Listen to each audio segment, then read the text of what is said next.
You know that feeling when you think everything's more or less under control? Not perfect, but functional? I've been married for 12 years. I'm a 40-year-old college professor, and I've always taken pride in the fact that I built a stable home. It wasn't a fairy tale, but it was safe, familiar, the kind of love I thought would be enough.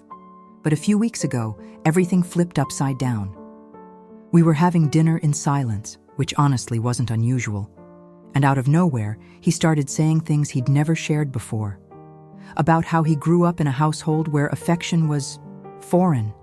How he's always had to fake emotions just to function around people. How he's felt broken since he was a kid. And then he dropped the sentence that's still echoing in my head. He said he never really knew how to love anyone. Not me. Not anyone. I froze. I think I couldn't even process it. I just stared at him, trying to figure out if that was some kind of cry for help or a final verdict. You know when someone throws a truth at you that completely shatters the story you've been telling yourself about your life? The days that followed were strange. He was still there. Same routines, same habits. But now, everything looked different to me. Like I was rewatching the last 12 years in slow motion and realizing maybe I'd been alone this whole time. And then came the guilt, the doubt. Did I force this relationship? Did I just settle? Did I become that person who accepts crumbs and calls it a feast? After he told me he never knew how to love anyone, I expected something to shift, that he'd leave, ask for space, that there'd be some kind of visible consequence. But nothing happened. And yet, everything did. He still wakes up next to me, still makes coffee, still says good luck before I leave for class. But now, every gesture feels automatic, robotic. And the worst part? I think it might have always been that way. It's like living with a ghost, a body that's here, but the soul's long gone. At work, I'm trying to keep it together, but it's rough. I teach, I grade papers, I smile, but it all feels like a performance. I broke down crying in the campus bathroom the other day, between classes. That kind of quiet pain that hits out of nowhere. Yeah, that. One of my colleagues, Eduardo, noticed. He didn't ask anything directly, just handed me a coffee and said, "You don't have to hold it all together all the time." It was the kindest thing anyone said to me in weeks. We've started walking together after class. The conversations are light, sometimes just silence. But his presence makes me feel alive somehow. And it's weird how much that's affecting me. I'm not ready for anything, not even close. But I realized how starved I was for genuine affection. For someone who really sees me. But that's not all. A few days ago, I was cleaning out the bookshelf in our bedroom and found some old letters from Henrique, all addressed to someone named Clara. They weren't recent. The paper was yellowed. But I read every single one of them, and it hurt. They were passionate, raw, real. He never mentioned Clara, never said there was someone before me that intense. When I confronted him, I tried to stay calm. He didn't deny it. He said Clara was the love of his life, but she left. And after that, he just moved on the only way he knew how. That's when it hit me. I was someone's emotional plan B, a placeholder for a man who never healed from plan A, and that broke me inside. It's been 2 months since that confession, since the letters, since the kind of heavy silence that lives with you more than any person ever could. I decided to start therapy. It was my department head's idea. She noticed I was zoned out during a meeting and gently asked if I was okay. I lied, of course. But that night, I went home and signed up for an online therapy platform. I think it was either that or completely fall apart. The first sessions were rough. I had no idea where to begin. But my therapist, Amanda, has this calmness about her that disarms me. And over the last few weeks, things have started to click, especially stuff I thought had nothing to do with what I'm going through now. Like my dad, for instance. He used to come and go from our home like a guest. He was never cruel, but he was never really there either. My mom was the opposite, always present, overly demanding. Her love was tightly wrapped in conditions, good grades, good behavior, self-control, and without realizing it, I became someone who thinks love is earned, deserved, proven, over and over again.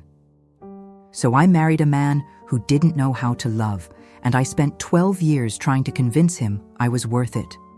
12 years giving and blaming myself for never receiving. Now, after everything that came to light, he's more present than ever. He's going to therapy too, reading books, sending long late-night texts, saying he wants to try again, that he doesn't want to lose me. For the first time, he cries. For the first time, he's here. But now I'm the one who's gone, and somewhere in the middle of all that, Eduardo kissed me. It was unexpected, it was gentle, and it was real. We were coming back from a lecture downtown, talking about books and movies and little things that made me feel alive again. We stopped outside my building. He hesitated, but I saw it in his eyes. That kiss wasn't about desire. It was about connection. I let it happen.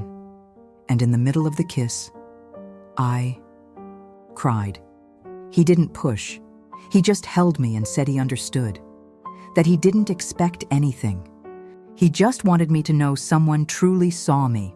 After that, I pulled away from him for a bit. I needed space to think. Henrique, on the other hand, keeps trying to win me back. He leaves notes, makes my coffee the way I like it, talks about a different future. But the question has changed now. I used to ask, why doesn't he love me?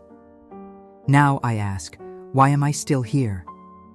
Lately, everything feels like a long hallway of mirrors. Sometimes I catch glimpses of the woman I used to be, trying to survive inside the woman I'm becoming. And I still don't know if I like what I see. But I know I don't want to go. Back to being the one who accepts scraps and calls it love. I got invited to speak at a conference in Chicago. I almost turned it down. I felt like it wasn't the right time, like I couldn't just leave things like this, as if my presence here was still holding something together. But my therapist said something that stuck with me. Sometimes you have to leave the place you got hurt just to see how badly you were bleeding. So I went. It felt strange to pack a suitcase without leaving notes, without organizing the house before I left. I went for me. And for the first time in a long while, that was enough. In Chicago, I met Valentina, a Chilean professor with silver hair and this wild, free laughter. She lost her husband 5 years ago, and in her words, shattered into 1,000 pieces, and chose to only glue back the ones that still mattered. We spent a night talking about everything: love, loss, the silences women carry in their bones. She looked me in the eyes and said, "Samantha, you don't have to be the heroine of anyone else's pain." On the flight home, I wrote something in my journal. The love I give needs to come back, not out of pride, but out of justice. Coming home felt like walking back into the scene of a fire that's already been put out, but everything still smelled like smoke. Henrique was waiting for me, smiling, said he wanted a fresh start. He even showed me a ring, like symbolism could heal us. He was trying, really trying, but it wasn't a fight. It wasn't dramatic. I just sat down with him and said our time was over. Maybe it always was. We were just too afraid to see it.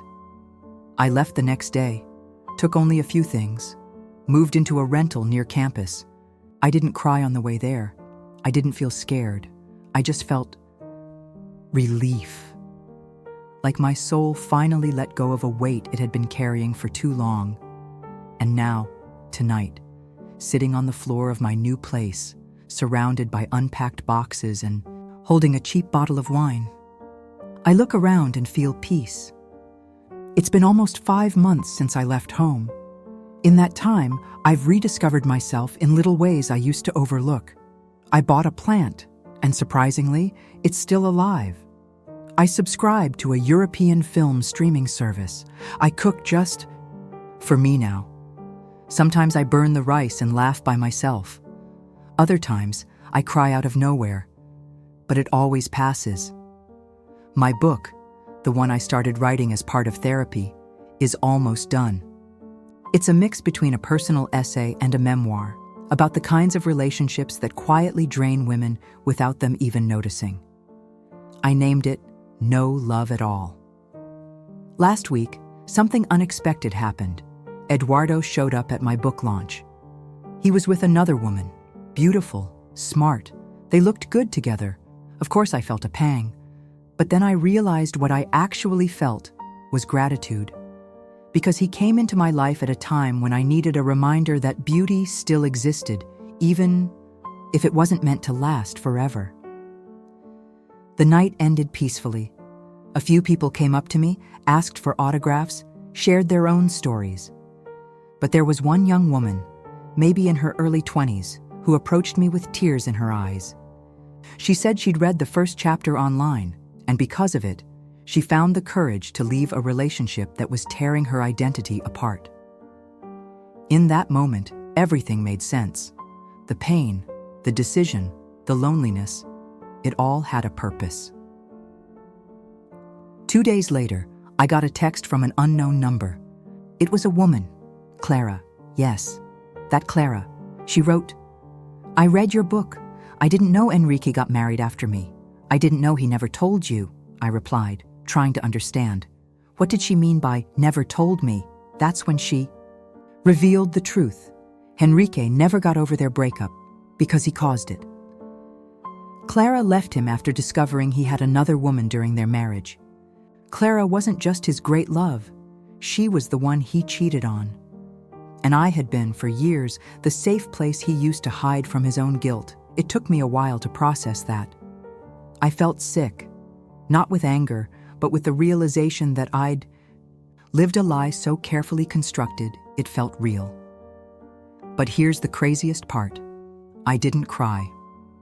Because for the first time in my life, betrayal didn't break me. It only confirmed that leaving was the greatest act of love I've ever shown myself. Today, I'm writing this post with sunlight pouring through the window, hitting the new couch I bought on my own, and I think the past may have silenced me for years. But now, I'm the one writing my story.